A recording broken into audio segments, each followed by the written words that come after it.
बेटा बनकर, बेटी बनकर, दामाद बनकर और बहू बनकर कौन आता है? जिसका तुम्हारे साथ कर्मों का लेना देना होता है। लेना देना नहीं होगा तो नहीं आएगा। एक फौजी था, उसके माँ नहीं, बाप नहीं, शादी नहीं की, बच्चे नहीं, भाई नहीं, बहन नहीं, अकेला ही कमा कमा के फ़ौज में जमा करता जा रहा था। थोड़े दिन में एक सेठ जो फ़ौज में माल सप्लाई करते थे, उनसे उसका परिचय हो गया और दोस्ती हो गई। सेठ जी ने कहा, जो तुम्हारे पास पैसा है वो उतने के उतने ही पड़ा है, तुम मुझे दे दो, मैं कारोबार में लगा दूं तो पैसे से पैसा बढ़ जाएगा। फौजी ने सेठ जी को पैसा दे दिया। सेठ जी ने कारोबार में लगा दिया। कारोबार उनका चमक गया, खूब कमाई होने लगी, कारोबार बढ़ गया था। उधर थोड़े ही दिन में लड़ाई छिड़ गई। लड़ाई में फौजी घोड़ी पर चढ़कर लड़ने के लिए गया। घोड़ी इतनी बदतमीज़ थी कि जितनी ज़ोर ज़ोर से लगाम खींचता वो उतनी ही तेज़ भागती। खींचते खींचते उसके गलफर तक कट गए, लेकिन वो दौड़कर दुश्मनों के गोल में जाकर खड़ी हो गई। दुश्मनों ने वार किया, फौजी मर गया, घोड़ी भी मर गई। अब सेठ जी को मालूम हुआ कि फौजी मर गया तो सेठ जी बहुत खुश हुए कि उसका कोई वारिस तो है नहीं, अब ये पैसा देना किसको। अब मेरे पास पैसा भी हो गया, कारोबार भी चमक गया, लेने वाला भी नहीं रहा। तो सेठ जी बहुत खुश हुए। तब तक कुछ ही दिन के बाद सेठ जी के घर में एक लड़का पैदा हुआ। अब सेठ जी और खुश कि भगवान की बड़ी दया है, खूब पैसा भी हो गया, कारोबार भी हो गया, लड़का भी हो गया, पैसा लेने वाला भी नहीं रहा। सेठ जी बहुत खुश। सेठ जी का लड़का होशियार था, पढ़ने में समझदार था। सेठ जी ने उसे पढ़ाया लिखाया। जब वह पढ़ लिख कर बड़ा हो गया तो सोचा कि अब ये कारोबार संभाल लेगा, चलो अब इसकी शादी कर दें। शादी करते ही घर में बहुरानी आ गई। अब सेठ जी ने सोचा कि बच्चे की शादी हो गई, अब वो कारोबार संभाल लेगा। लेकिन कुछ दिन में सेठ जी के लड़के की तबीयत खराब हो गई। अब सेठ जी डॉक्टर के पास, हकीम के पास, वैद्य के पास दौड़ रहे हैं। वैद्य जी जो दे रहे हैं, दवा खिला रहे हैं और दवा असर नहीं कर रही, बीमारी बढ़ती ही जा रही है। पैसा बर्बाद हो रहा है और बीमारी का रोग कट नहीं रहा, पैसा खूब लग रहा है। अब अंत में डॉक्टर ने कह दिया कि लाइलाज मर्ज हो गया, इसको अब असाध्य रोग हो गया है, ये बच्चा 2 दिन में मर जाएगा।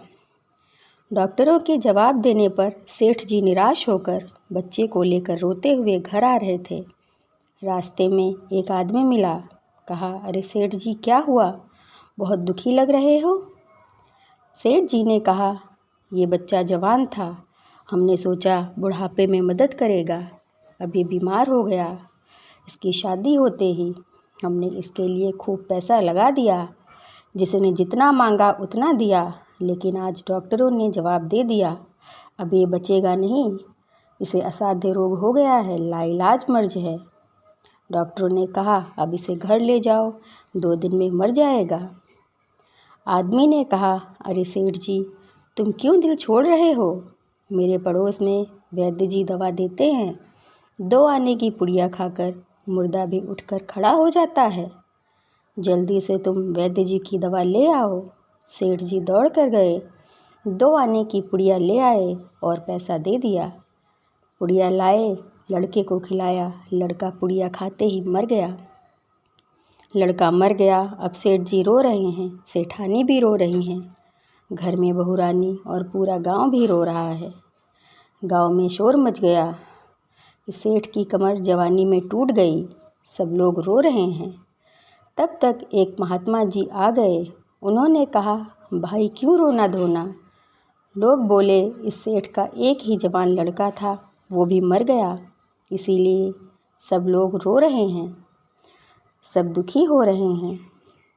महात्मा बोले, सेठ जी रोना क्यों। सेठ जी बोले, महाराज जिसका जवान बेटा मर जाए वो रोएगा नहीं तो क्या करेगा?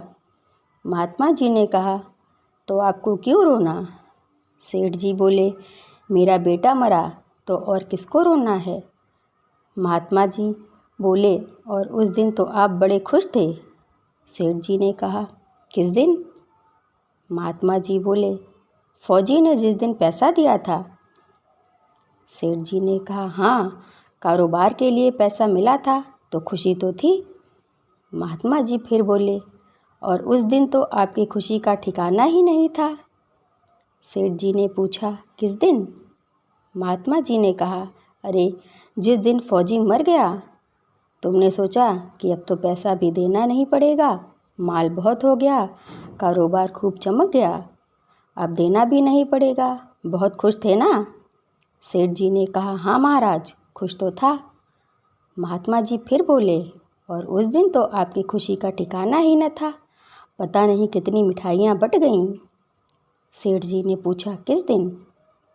महात्मा जी बोले, अरे जिस दिन लड़का पैदा हुआ था। सेठ जी ने कहा, महाराज, लड़का पैदा होता है तो सब खुश होते हैं, मैं भी हो गया तो क्या बात? महात्मा जी बोले, उस दिन तो खुशी से आपके पैर जमीन पर नहीं पड़ते थे। सेठ जी ने फिर पूछा, किस दिन? महात्मा जी ने कहा, अरे जिस दिन बेटा ब्याहने जा रहे थे। सेठ जी बोले, महाराज, बेटा ब्याहने जाता है तो हर आदमी खुश होता है, तो मैं भी खुश हो गया। महात्मा, तो जब इतनी बार खुश हो गए तो जरा सी बात के लिए रो क्यों रहे हो? सेठ जी बोले, महाराज, ये जरा सी बात है, जवान बेटा मर गया, ये जरा सी बात होती है? महात्मा जी ने कहा, अरे सेठ जी, वही फौजी पैसा लेने के लिए बेटा बनकर आ गया, पढ़ने में, लिखने में, खाने में, पहनने में और शौक़ में, श्रृंगार में जितना लगाना था लगाया, शादी ब्याह में सब लग गया और ब्याज दर ब्याज लगाकर डॉक्टरों को दिलवा दिया। अब जब 2 आने पैसे बच गए तो वो भी वैद्य जी को दिलवा दिए और पुड़िया खाकर चल दिया। अब कर्मों का लेना देना पूरा हुआ।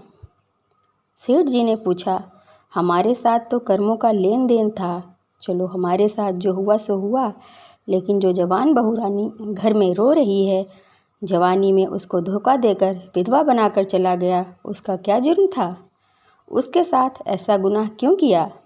महात्मा जी बोले, यह वही घोड़ी है जिसने जवानी में उसको धोखा दिया, उसने भी जवानी में इसको धोखा दे दिया, यही तो है कर्मों का लेखा जोखा।